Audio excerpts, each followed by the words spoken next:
محترم ناظرین، نبی کریم صلی اللہ علیہ وسلم حضرت محمد آخری اللہ کے نبی اور رسول صلی اللہ علیہ وآلہ وسلم، ان کے بارے میں جو موضوع ہے وہ ان کی جو نبوت، جو وحی ہے، سب سے پہلے وحی، اس سے کچھ چند واقعات جو ہم ڈسکس کروں گا انشاءاللہ، اور اس کے ساتھ جو اس کے بعد ہونے والے کچھ وحی کے بعد ہونے والے واقعات اور وحی کیسے ہوئی، یہ آج کا انشاءاللہ موضوع ہے۔ اور اس ویڈیو کو اینڈ تک دیکھتے رہیے تاکہ آپ کو کمپلیٹلی جو ہے گہرائی کے اندر سمجھ آ جائے۔ تو نبی کریم محمد صلی اللہ علیہ وسلم جو ان کو جب وحی نازل ہوئی سے کچھ چند واقعات پہلے جیسے کہ آپ صلی اللہ علیہ وسلم کی عمر جو ہے وہ تقریباً 10-15 سال تھی، تو آپ صلی اللہ علیہ وسلم نے جو ہے وہ کچھ روایات کے مطابق ایک قبیلے کی جنگ ہوئی، جو ہے تھے قریش والے اور ان کے جو باہر والے لوگ تھے، گروپ، ان کی آپس میں جنگ ہوئی، کیونکہ ایک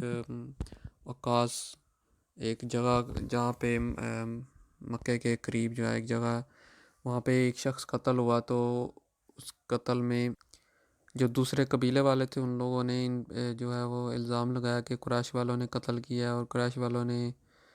دوسرے پہ الزام لگایا، تو اس طرح جو ہے وہ جنگ ہو گئی ایک۔ اور بہرحال اس میں جو ہے وہ قریش والے، جس میں نبی کریم صلی اللہ علیہ وآلہ وسلم کے جو چچا تھے وہ بھی شامل تھے، اور قریش کی طرف سے، اور آپ وسلم بھی جو ہے وہ ان کے ساتھ ہی وہ جنگ میں چلے گئے۔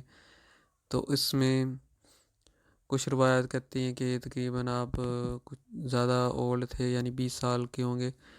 تو خیر وہ جب جنگ ہوئی تو پہلے جو دوسرے تھے قبیلے والے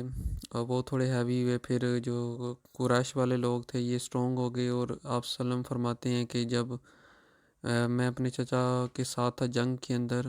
تو میرے چچاؤں کی طرف جب کوئی تیر آتا دوسری سائڈ سے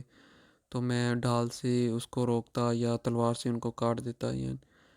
تو یہ کچھ واقعات۔ اس کے علاوہ جو ہے آپ وسلم جو ہے وہ تجارت کیا کرتے، اور مطلب کہ اپنی محنت کر کے پیسے کماتے، اس کے ساتھ جو ہے وہ ایمانداری اور جو ہے وہ سچ بولنا یہ بہت زیادہ مشہور تھا۔ تو اس طرح جو ہے وہ حضرت خدیجہ رضی اللہ عنہ جو کہ تجارت کرتی تھی، اپنا سامان جو ہے وہ تجارت کا مکے سے باہر بھیجا کرتی تھی، تو جب انہوں نے سنا کہ نبی کریم صلی اللہ علیہ وسلم کی ایمانداری سچائی کے بارے میں اور ان کے حسن اخلاق کے بارے میں، تو انہوں نے ان کو آفر کی کہ آپ جو ہے وہ میرے مال تجارت جو ہے وہ لے جائیں، اور اس کو جتنا اگر ایکسٹرا نفع ہو، فائدہ جو زیادہ ہو تو وہ آپ کا ہوگا۔ تو اس کو آپ صلی اللہ علیہ وسلم نے قبول کیا۔ تو اب یہ جب چلے جاتے ہیں یہاں سے مکے سے، تو محمد صلی اللہ علیہ وسلم مکے سے چلے جاتے ہیں سامان لے کے، تو تجارت کا ان کے ساتھ جو ہے اماں خدیجہ رضی اللہ عنہا کا غلام بھی ہوتا ہے، تو ابھی ان کی شادی نہیں ہوتی آپ صلی اللہ علیہ وسلم کی، تو وہ غلام بھی ساتھ جاتا ہے۔ تو جب یہ شام کی طرف روانہ ہو رہے ہوتے ہیں تو ان کا جو غلام وہ بھی ساتھ جاتا ہے، تو راستے کے اندر جب شام کے قریب پہنچتے ہیں تو محمد صلی اللہ علیہ وسلم جو ہے وہ درخت کے نیچے تھکاوٹ ہو جاتی ہے، تو وہاں پہ تھوڑی دیر قیام کرتے ہیں، ساتھ ان کا غلام ہوتا ہے۔ تو غلام کے جو جہاں پہ وہ انہوں نے آرام کیا، قیام کیا، تو اس کے قریب ایک جو تھا وہ ایک تھا گرجا تھا عیسائیوں کا، تو وہاں سے آیا گرجے والا، تو اس نے پوچھا جو غلام تھا آپ صلی اللہ علیہ وسلم کے ساتھ، تو اس نے کہا کہ یہ کون ہے یہ شخصیت؟ تو غلام نے ان کو بتایا کہ ہم تجارت کے لیے آئے ہیں، اپنا سامان وغیرہ بیچنے کے لیے۔ تو اس نے کہا کہ یہ جو درخت ہے اس کے نیچے کوئی نبی پناہ نہیں لے سکتا، تو یہ نبی ہیں۔ تو کچھ اور روایات میں جو ہے یہ کہ آپ صلی اللہ علیہ وسلم جو جہاں جاتے جو ہے وہ ملائکہ فرشتے جو ہے وہ سایہ کرتے شام کے اندر، تو غلام نے جو ہے نا واقعہ بتایا۔ تو کچھ روایت کے مطابق یہ واقعہ بتایا جاتا ہے کہ نبی کریم صلی اللہ علیہ وسلم جو ہے وہ ملائکہ ان کے سایہ کیا، تو جب غلام نے حضرت خدیجہ رضی اللہ عنہ کو بتایا یہ سارا واقعہ، تو وہ زیادہ وہ ان سے امپریس ہوئی، تو انہوں نے تصدیق کر دی کہ یہ نبوت ہی ان کی، یہ نبی ہیں۔ اور اس کے علاوہ اگر جو دوسرا ہے کچھ روایات میں کہ جو گرجا سے نکلا اس نے جو تصدیق کی، تو اس سے وہ امپریس ہوئے۔ تو غلام نے وہ بتایا ان کو. تو خیر وہ جو گرجے والا تھا اس نے سارا سامان لے لیا اس سے، آپ وسلم سے سامان خریدا اور آپ نے صحیح قیمت پہ اس کو فروخت کر دیا. جب گھر گئے واپس چلے گئے جو ہے وہ مکہ کے اندر، تو نبی کریم صلی اللہ علیہ وسلم کے بارے میں غلام نے سارا واقعہ سنایا. تو خدیجہ رضی اللہ عنہا نے اس کے بعد جو ہے وہ آپ وسلم سے جو ہے وہ شادی کرنے کا جو ہے وہ پیغام ان کو بھیجا. تو حضور صلی اللہ علیہ وسلم نے جب یہ پیغام اپنے چچاؤں کے ساتھ ڈسکس کیا، ان کو بتایا، تو حضرت حمزہ رضی اللہ عنہ جو ہے وہ ان کے چچا وسلم کے وہ حضرت خدیجہ رضی کے خوالد کے پاس چلے گئے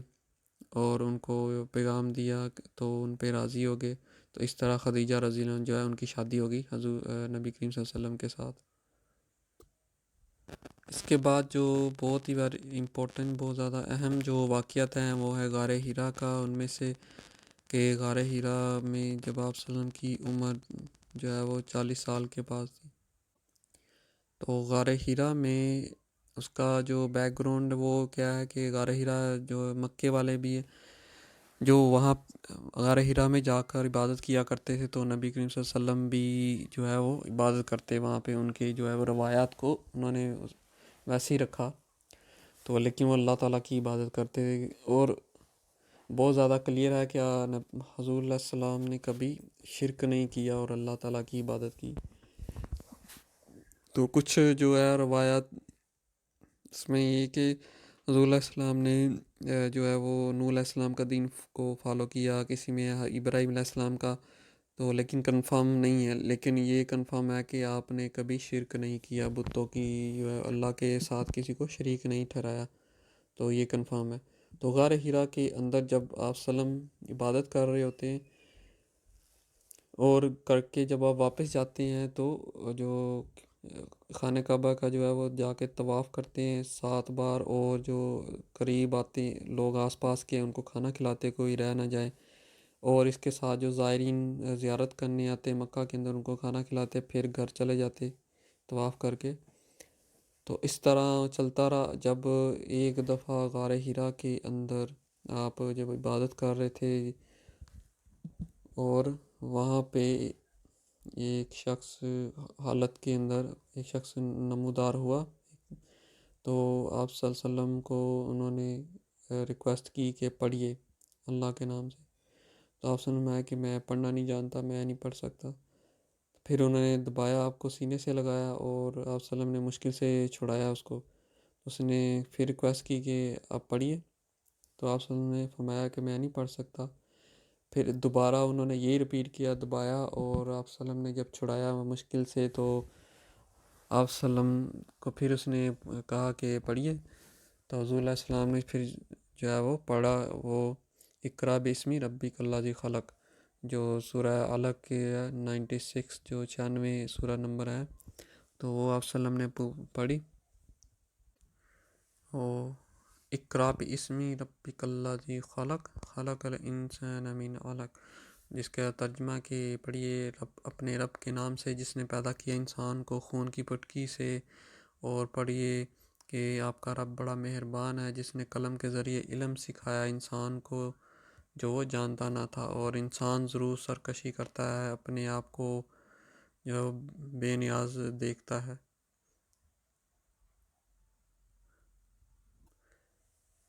بے شک واپسی آپ اپنے رب کی طرف ہی جائیں گے.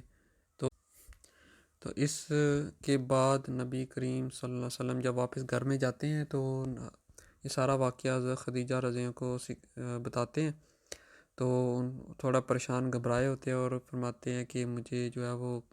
کمبل دے دیں، اوڑھنا ہے مجھے. تو گھبرائے ہوتے ہیں. تو حضرت خدیجہ رضی اللہ عنہا کیونکہ وہ پہلے ہی ان کو یقین ہوتا ہے کہ آپ اللہ کے جو ہے وہ سچے بندے ہیں، ایماندار ہیں، تو آپ کو وہ حوصلہ دیتی ہیں.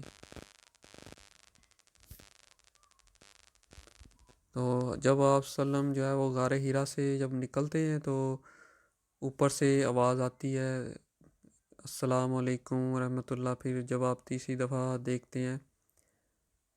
آسمان کی طرف تو ایک انسان جو ہے اس کے ساتھ جو ہے نور اس کے ارد گرد ہوتا ہے، اور وہ کہتا ہے کہ آپ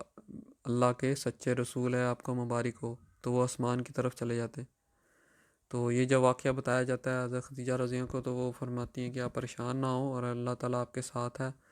تو حضور علیہ السلام جو ہے وہ تھوڑے سے پھر ان کو حوصلہ ہوتا ہے۔ تو آپ صلی اللہ علیہ وسلم اور بھی بیان کرتے ہیں کہ جب غار ہیرا سے جب نکلے تو انہوں کو جو ہے وہ پتھر اور جو شجر درخت وغیرہ وہ لوگ وہ آپ صلی اللہ علیہ وسلم کو سلام کیا کرتے، اور کبھی وادی سے گزرتے تو ان کو سلام کی آوازیں آتی، جب مڑ کے دیکھتے تو کوئی انسان بھی نہیں ہوتا تھا، اس کا مطلب کہ وہ پتھروں سے آوازیں آتی۔ تو آہستہ آہستہ جو ہے ایک دم پھر وہی کے بعد جو ہے وہ آپ صلی اللہ علیہ وسلم کو پہچان بھی ہونا شروع ہوگی کہ کون سے پتھر نے سلام کیا یا شجر نے۔ تو خیر جب خدیجہ رضی اللہ عنہ کو جب یہ خبر ملتی ہے ان کو، تو آپ صلی اللہ علیہ وسلم کو حوصلہ دیتی ہیں۔ پھر آپ صلی اللہ علیہ وسلم جو ہے اس کے بعد کھانا کھاتے ہیں گھر آ کے، تو وہ اس کے بعد آپ نبی کریم صلی اللہ علیہ وسلم کو وہ لے جاتی ہیں ایک راہب جو ہوتا ہے وہ ان کے پاس، اور وہ بتاتی ہیں کہ فلاں راہب جو ہے وہ اس نے، اور ایک ان کا غلام تھا اس نے بتایا کہ آپ صلی اللہ علیہ وسلم کی شادی جب آپ بڑے ہوں گے 20 سال سے زیادہ، تو آپ صلی اللہ علیہ وسلم کی شادی خدیجہ رضی اللہ کے ساتھ ہوگی۔ تو وہ پیشگوئی یعنی کہ سچی ہوئی۔ اب اس وجہ سے وہ ان کو وہ لے جاتی ہیں وہ راہب کے پاس۔ تو جب سے ہی وہ راہب کے پاس پہنچتی ہیں تو راہب بتا دیتا ہے کہ وہ آپ تو وہی ہیں جن کو میں نے پیشگوئی کی تھی۔ تو اس کے بعد جو ہے ان کو واقعہ سنایا غار ہیرا کے اندر جو ہوا، تو وہ راہب وہ جو ہے وہ تصدیق کر دیتا ہے کہ آپ اللہ کے سچے نبی ہیں۔ تو اس سے پہلے حضرت خدیجہ رضی اللہ عنہا بھی تصدیق کر چکی ہوتی ہیں، اور وہ حوصلہ دیتی ہیں کہ آپ کو اللہ تعالیٰ اکیلا نہیں چھوڑے گا۔ اور اس کے ساتھ اور جو کچھ روایات ہیں اس کے ساتھ وہ کہ جب گھر میں جب آپ صلی اللہ علیہ وسلم ہوتے ہیں تو حضرت خدیجہ رضی اللہ عنہا کا جو ہے وہ کزن تو کافی عمر ہوتی ہے تقریباً، تو وہ ورقہ بن نوفل جو ہیں وہ آتے ہیں، اور ان کو بھی یہ واقعہ بتایا جاتا ہے۔ وہ اس سال وہ جو ہے وہ عیسائی ہوتے ہیں، اور جو ہے وہ جو بک ہے انجیل اس کا ترجمہ عربی میں کر رہے ہوتے ہیں، اور وہ عالم بھی ہوتے ہیں اور اللہ تعالیٰ سے وہ ڈرنے والے۔ تو جب وہ جو ان کو جب واقعہ بتایا جاتا ہے تو وہ کہتے ہیں کہ میرے بھائی کے بیٹے یہ جو بھی ہے یہ آپ اللہ کے رسول ہے، اور آپ جب دین کو پھیلائیں گے ان قریب تو آپ کو تنگ کیا جائے گا، اور کاش کہ میں زندہ ہوں اور آپ کی مدد کروں، اور آپ کو یہ مکے سے نکالا جائے گا، تو کاش میں اس ٹائم زندہ ہوں اور آپ کی میں مدد کروں۔ تو اس کے بعد واقعے کے بعد جو ورقہ بن نوفل ہیں وہ چلے جاتے ہیں، وہ شام کی طرف چلے گئے، اور ان کی وہیں ڈیتھ ہوگی جب آپ نے تبلیغ شروع کی، تو وہ واپس نہیں آ سکے۔ تو یہ واقعہ نبی کریم صلی اللہ علیہ وسلم اپنے صحابہ کو بتاتے ہیں، اور ان میں سے کسی نے اعتراض کیا جب کہ ورقہ بن نوفل تو آپ کی وہ ہیلپ نہیں کر سکے، انہوں نے آپ کی مدد نہیں کی، تو وہ تو چلے گئے آپ کو چھوڑ کے۔ تو حضور علیہ السلام نے فرمایا کہ نہیں، اس کو کچھ نہ کہو۔ کیونکہ آپ صلی اللہ علیہ وسلم ان کی نیت تو دیکھ چکے تھے کہ وہ آپ کی مدد کرنا چاہتے تھے، لیکن آپ صلی اللہ علیہ وسلم نے اور بھی فرمایا کہ تم جانتے ہو کہ ان کو نکال دیا گیا تھا مکے سے، اور وہ یہاں پہ ان کے لیے رکنا مشکل تھا، اور وہیں ان کی جو ہے وہ ڈیتھ ہوگی، اور میں نے ان کو خواب میں دیکھا ہے کہ انہوں نے سفید کپڑا پہنا، جنت کے باغات دیکھے۔ تو انہوں نے یہ پہلے تصدیق کر چکی ہے کہ آپ نبی ہیں سچے۔ تو وہ جو فرشتے تھے جنہوں نے نبوت کا جو آپ صلی اللہ علیہ وسلم کو وحی نہ لے کے آئے پیغام اللہ تعالیٰ کی طرف سے، وہ جبرائیل علیہ السلام تھے۔ تو جس غلام نے تصدیق کی کہ آپ صلی اللہ علیہ وسلم اللہ کے رسول ہیں، وہ تھے عتبہ بن ربیعہ کے غلام جو تھے، وہ نصرانی تھے، جو انہوں نے بھی آپ صلی اللہ علیہ وسلم کی جو ہے وہ تصدیق کی کہ آپ اللہ کے نبی ہیں۔ بہقی رحمۃ اللہ علیہ فرماتے ہیں کہ امام بہقی جو ہے وہ فرماتے ہیں رحمۃ اللہ علیہ کہ ایک غلام آل زبیر کے غلام سے نقل کرتے ہیں امام بہقی رحمۃ اللہ علیہ، اور نقل کرتے ہیں ایک روایت کہ نبی کریم صلی اللہ علیہ وسلم کے بارے میں اس نے پوچھا غلام نے حضرت خدیجہ رضی اللہ سے کہ آپ نے حضور علیہ السلام نے کیا واقعی جبرائیل علیہ السلام کو دیکھا؟ تو حضرت خدیجہ رضی اللہ عنہا نے بتایا ہاں، اور ان کو ایکسپلین کیا غار ہیرا کا واقعہ سارا، اور ساتھ یہ ایکسپلین کیا کہ کبھی ہم حضور علیہ السلام جو ہے وہ کمرے میں ہوتے تو وہ آتے جبرائیل علیہ السلام، تو میں پوچھتی کہ آپ جبرائیل علیہ السلام کو دیکھ رہے ہیں؟ تو وہ مجھ سے کہتے کہ آپ دائیں طرف بیٹھ جائیں، اور میں بیٹھ جاتی، یا کبھی سامنے آ کے بیٹھ جائے وہ تو میں بیٹھ جاتی، اور آپ صلی اللہ علیہ وسلم مثبت میں جواب دیتے، یعنی کہ دیکھ رہے ہیں۔ تو اس کے علاوہ جو کبھی مجھ سے اگر دوپٹہ جو ہے سر سے سرک جاتا تو پھر میں پوچھتی کہ دیکھ رہے ہیں؟ تو آپ صلی اللہ علیہ وسلم منفی میں جواب دیتے، یعنی نہیں دیکھ رہے۔ تو اس کا مطلب حضرت خدیجہ رضی اللہ عنہا جو ہے وہ اور زیادہ جو ہے ان کا ایمان کو سٹرونگ کرنے کے لیے وہ اور ہو جاتا، وہ اس لیے پوچھتی تھی کہ اور بھی تصدیق کریں کہ کہیں یہ شیطان تو نہیں ہے۔ تو ایکسپلین کیا انہوں نے کہ اگر شیطان ہوتا تو وہ اس کو اس سے کوئی غرض نہ ہوتا دوپٹہ سرکنے سے، تو یہ جبرائیل علیہ السلام ملائکہ ہی ہو سکتے ہیں، اللہ کے جو ہے وہ سچے ملائکہ، کہ جن کو جو ہے وہ میرے جو سر سے اگر سرک گیا تو وہ چلے جاتے ہیں وہاں سے۔ تو انہوں نے اور زیادہ تصدیق کی، اور انہوں نے جو ہے وہ کچھ روایت میں یہ ہے کہ خدیجہ رضی اللہ عنہا اس لیے پوچھتی کہ ان کو جو ہے اور زیادہ جو ہے وہ یقین ہو کہ یہ وحی جو ہے نبی کریم صلی اللہ علیہ وسلم پہ اللہ کی طرف سے ہی آ رہی ہے، اور وہ جبرائیل علیہ السلام ہے۔ اور جبرائیل علیہ السلام جو ہے وہ جاتے ہوئے جب آپ صلی اللہ علیہ وسلم پہ پہلی وحی کا پیغام لائے تو انہوں نے فرمایا کہ آپ گھبرائیے نہیں، میں تو پہلے بھی اللہ کے رسولوں کے پاس، نبی کے پاس آتا رہا ہوں، اور اللہ تعالیٰ آپ کو کبھی نقصان نہیں پہنچنے دے گا۔ اللہ تعالیٰ آپ کے ساتھ ہے اور آپ کو نقصان نہیں پہنچے گا انشاءاللہ اللہ کی طرف سے۔ تو جس سے نبی کریم صلی اللہ علیہ وسلم کو حوصلہ ہوا۔ تو اس کے ساتھ جو ہے نیکسٹ جو کلپ انشاءاللہ وہ اس کے جو ہے وہ شیاطین کے بارے میں، کیونکہ عرب کے اندر جو ہے وہ پوچھا کرتے کہ کیا عرب جو ہے وہ کہیں شیطان تو نہیں سنتا، یا شیطان وحی تو نہیں لے کے آتا، یا شیطان وحی سن سکتا ہے؟ عربوں کے کچھ کافی جو ہے وہ سوالات تھے نبی صلی اللہ علیہ وسلم پہ، کیونکہ وہ شک کرتے تھے۔ تو اس کے بارے میں وہ میں نے لنک چھوڑ دیا نیچے، تو آپ اس کو بھی دیکھیے کہ